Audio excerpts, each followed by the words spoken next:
Radio Sucesos 101.7 FM presenta su noticiero Sucesos con Milton Pérez y Verónica Larrea. Un periodismo libre para una democracia plena.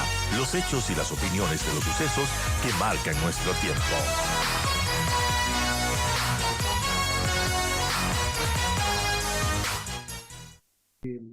Hola Danile, ¿cómo estás? Estamos esperando, seguramente no solo los comunicadores, sino los ciudadanos ecuatorianos que tienen el derecho de acceder a la información libre, veraz, contrastada, sobre todo libre, ¿no? La decisión presidencial. Como ha dicho el presidente, no va a permitir que estos cambios se introduzcan y sean ley de la República. No cabría más que un veto total. ¿Por qué se lo piensa mucho el presidente? Muy buenos días, Milton, Verónica, un abrazo a todo el país que se conecta a este importante medio. Nosotros entendemos la importancia que es sostener un proyecto de ley que pueda garantizar mínimas condiciones, sobre todo para sentirte que estás en un Estado democrático. Lo que acaba de pasar el 21 de julio de este año es realmente legislar desde el revanchismo. Lamentablemente, las posiciones políticas eh, ciegas no permiten identificar que este proyecto es muy lesivo para cualquier ciudadano, ¿no? Entendemos, primer tema, que las autoridades estamos de paso y una norma puede quedar para poder ser utilizada por cualquier gobierno, y esto sí ha sido preocupante, sobre todo porque no entendieron la lógica de lo que es tener un Estado con la libertad para que los medios cuestionen. Nosotros estamos en espera, sobre todo, que el Ejecutivo pueda responder a esta demanda ciudadana, como bien dice Milton, no solamente es desde el sector, desde los medios de comunicación, de los colegas periodistas, sino también desde los ciudadanos que creen justo el poder criticar a una autoridad cuando está haciendo las cosas mal y que castiga la penalización, por ejemplo, de la opinión pública. Y lo que sí nos asombra es que existiendo sentencias de la Corte Interamericana de Derechos Humanos, los legisladores no se hayan dado tiempo para determinar el por qué el Estado está en la obligación de tener una normativa que no se repita los errores ni el abuso de la norma de años anteriores. Desde el 2008 al 2017 hubo un informe donde más de 3,000 agresiones se dieron en contra de la libertad de expresión, en contra del trabajo periodístico y también en contra de ciudadanos que cuestionaban duramente a las autoridades. Entonces nosotros, Milton, el día jueves enviamos una carta a la presidencia con la finalidad de exponer cuál es nuestra preocupación y solicitando también que se dé un veto total, porque hay artículos totalmente inconstitucionales. Si bien es cierto, ha sido un pedido de todos los gremios, pues nosotros entendemos que lo más saludable es un veto total. Sin embargo, hay que entender que después de un año nuevamente se trata este tema.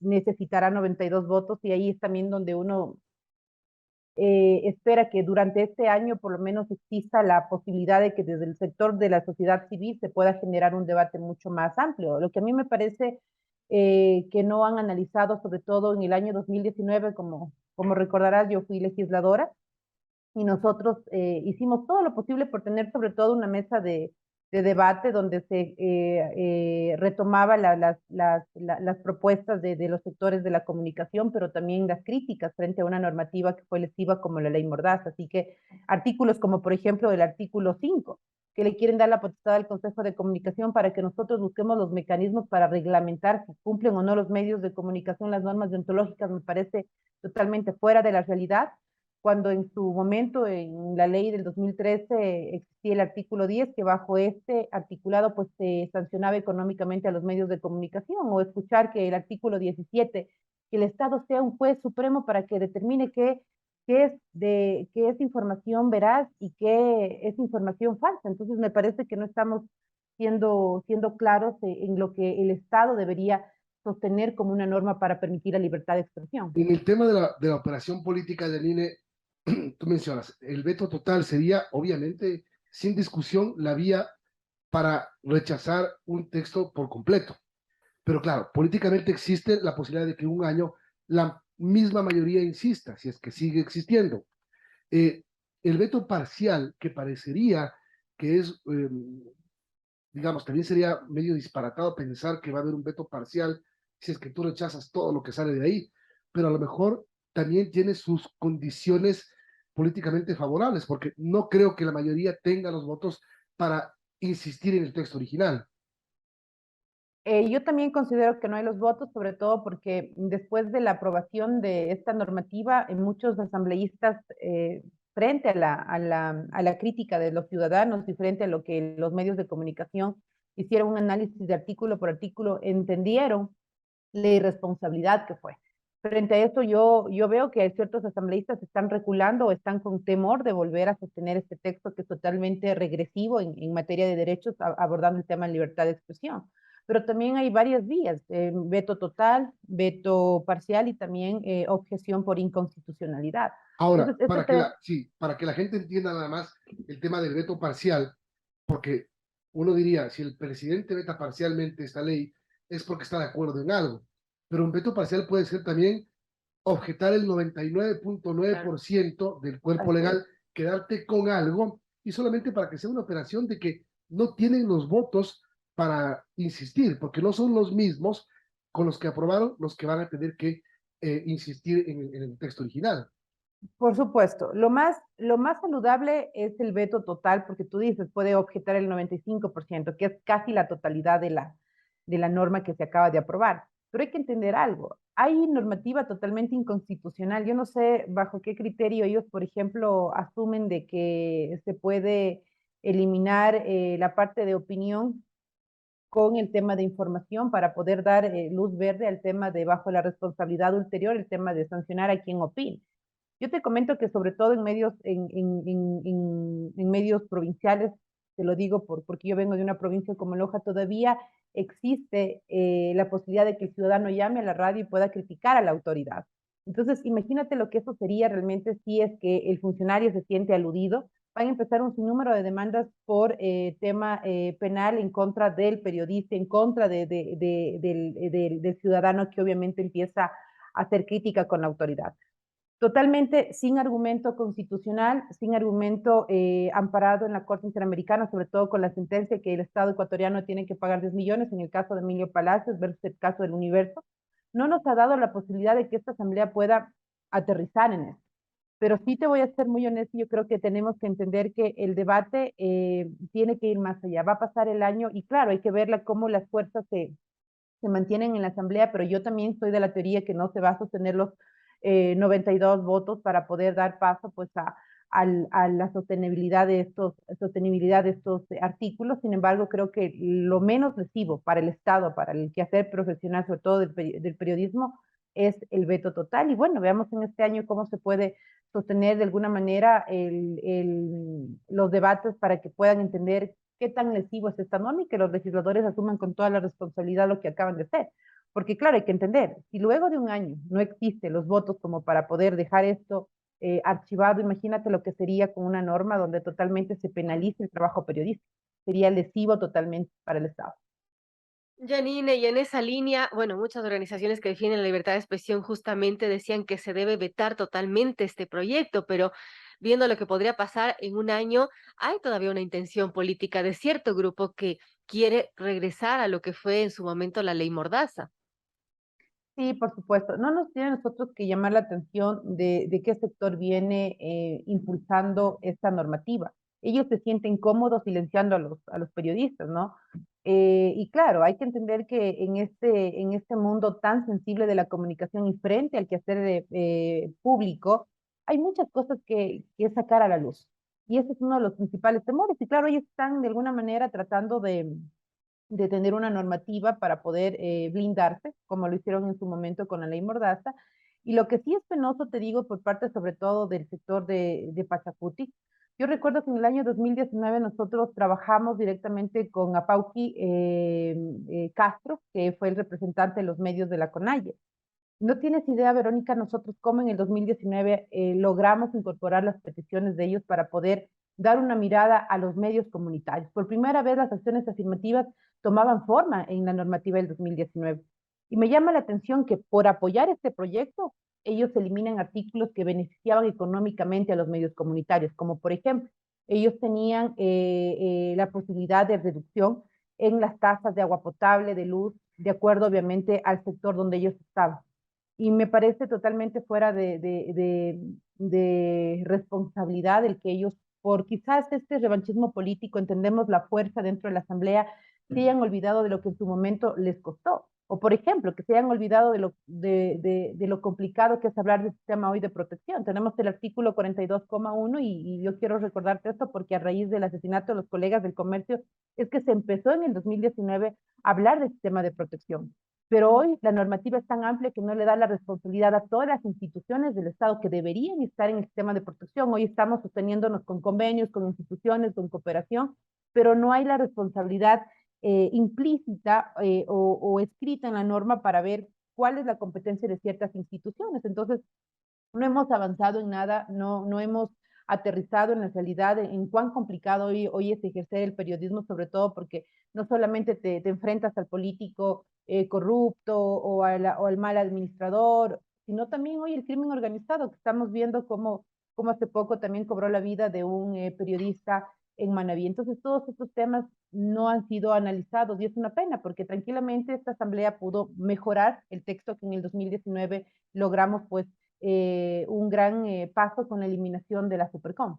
Y lo primero que se busca de alguna manera es la vuelta del organismo sancionador, Sancionador, por y que supuesto. podría resultar incluso más peligroso, porque entregarle ciertas herramientas a la Defensoría del Pueblo, incluso la defensa de la audiencia, de los defensores de audiencias, ¿te acuerdas que estaba en el otro texto que nunca funcionó? Para que sean los empleados de la Defensoría del Pueblo. Es decir, ese es el espíritu, quizás, aparte de las cosas que tú ya mencionaste, respecto a la opinión, respecto a los pedidos de rectificaciones, etcétera, volver al ente sancionador. Y lo otro, el Consejo de Comunicación, que ya cambió porque antes era el Cordicom y querer volver a una especie de Cordicom también. Claro, primero hay que entender que el defensor del pueblo, la defensoría del pueblo está justamente para eso, para defender al ciudadano que está vulnerado en sus derechos, pero tratar de que sea una comisaría. La defensoría del pueblo no tiene sustento, sobre todo porque entendemos que ellos están para defender los derechos humanos. Y como tú dices, se le da el rol de defensor a la Defensoría del Pueblo, ya que los defensores de audiencias y lectores serán los funcionarios de esa institución. Habrá que preguntar a los asambleístas que dieron paso a este artículo, con el artículo de la reforma, me parece el artículo 35, si saben cuántos defensores a nivel nacional hay, y si saben si tienen la competencia o no, o si saben cuál es la realidad del Consejo de Comunicación para que se convierta realmente en un juez moralista, porque nosotros no podemos saber, por ejemplo, ahora en el medio de comunicación de ustedes, el Consejo, ¿qué competencia tiene para saber si cumplen o no las normas deontológicas? Yo soy una persona que defiende el tema de la autorregulación porque hay los canales constitucionales para defender. Si mañana alguien saca información falsa de mi gestión o de cualquier autoridad, es decir, podemos llegar al medio, que nos den un espacio para poder defendernos, y en el caso extremo, cuando exista el tema pues de la honra que tanto les afecta a ciertos funcionarios, pues hay la vía penal. Pero en derecho internacional sabemos que el funcionario no está en la misma condición que un ciudadano normal para poder establecer una sanción a un periodista. Entonces, la mayoría de demandas que vienen, Milton, no es desde el ciudadano al medio o desde el ciudadano al periodista, es desde el poder, desde la autoridad, siempre a los medios de comunicación. Entonces, por eso me llama la atención que dicen, no, es que tenemos que regular. No, hay canales para poderse defender. Por eso es que nosotros nos sostenemos en que es preferible que se mantenga el texto que se reformó en el año 2019 y que en su tiempo se pueda dar pues un reglamento para poder trabajar con la norma del 2019 y bueno, en un año veremos cómo se mantienen las fuerzas en la Asamblea Nacional.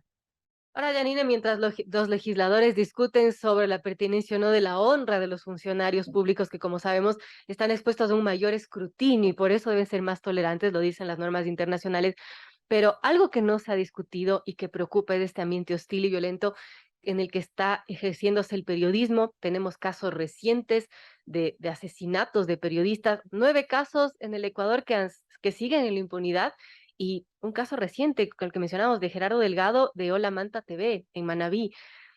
Falta un mecanismo de protección efectivo para los periodistas, para que ejerzan y se garantice su labor. Claro, primero hay que entender que existe una falta de confianza en las instituciones del Estado. Y te digo porque nosotros cuando a veces levantamos las alertas y hablamos con los periodistas, ninguno quiere poner, por ejemplo, una denuncia en la fiscalía o en los órganos competentes. Porque después del antecedente de que le meten la mano a la Contraloría y que siguen los jueces operando a favor de cierto sector político, lo que hacen muchos colegas es no querer. Pero esto no puede dar paso para que el Estado dé la espalda a esta realidad. Y, por ejemplo, nos hubiese gustado que en el artículo 42,1 pongan ciertas competencias de las instituciones del Estado. Por ejemplo, nosotros tenemos un canal directo con la Fiscalía cuando existen las amenazas de muerte. Pero eso no es todo, Verónica, porque, por ejemplo, nosotros hemos analizado otros sistemas de otros países donde hay un fuerte apoyo, inclusive económico, para poder capacitarles a los periodistas con organismos internacionales. Hablamos de un seguro inclusive de vida. Cuando existen periodistas que empiezan a investigar temas sensibles, como por ejemplo el narcotráfico, ellos pasan a ser protegidos desde otras instancias. Pero en nuestro país entendemos que no se da la importancia al trabajo periodístico o no creen que es una de las profesiones que está en riesgo. Y te digo porque lo que pasó con el periodista Gerardo, él ya tuvo un antecedente que tuvo una queja anteriormente por su trabajo periodístico. Nosotros nos contactamos con él y mira, después de cuántos meses pasó lamentablemente el asesinato. Tendrá que determinar la fiscalía por cuál fue la causal que se dio a eso. Pero sí es necesario abordar estos temas y nos hubiese gustado que esta asamblea nos permita a nosotros, sobre todo, tener un artículo que le dé competencia a ciertas instituciones para que no se dé un estado, en este caso, donde la impunidad sea en el caso pues, de los colegas periodistas. Nosotros hemos hecho todo lo posible para poder aterrizar en esta realidad, pero por ejemplo falta sobre todo compartiendo la sentencia que acaba de salir para todos los estados en el caso de Ginette Bedoya. Ginette Bedoya, esta periodista que en su momento investigaba el tema del narcotráfico, ella fue violentada sexualmente dentro de las cárceles. Y hoy, recién después de, bueno, de unos 10, 12 años, es que la Corte Interamericana les obliga a los estados a tener mínimas garantías. Entonces, no conocen de norma expresa para poder nosotros responder como Estado ecuatoriano y esto pues ha sido súper complicado porque no hemos avanzado en ese sentido en materia de protección. Ahora lo que sí nos preocupa a nosotros también es que en el artículo 37 se legaliza la existencia de los medios gubernamentales que tengan como objetivo el difundir el accionar de los funcionarios públicos, en lugar de garantizar, por ejemplo, la comunicación e información de los ciudadanos. Entonces, todo es como volver a sentir la presencia de la norma anterior, donde la norma punitiva, el tema de la censura existía, y que quieran que por parte del Estado existan instituciones donde regulen o controlen el trabajo periodístico. De ninguna manera nosotros podemos tolerar esta clase de norma que afecta a la libertad. Bueno, vamos a estar pendientes. Ya le quedan 8 días al presidente Así es. para ver qué decisión toma finalmente sobre la ley de comunicación. Gracias, Janine, por habernos atendido hoy. Buen día. Un abrazo a todos ustedes. Qué gusto saludar.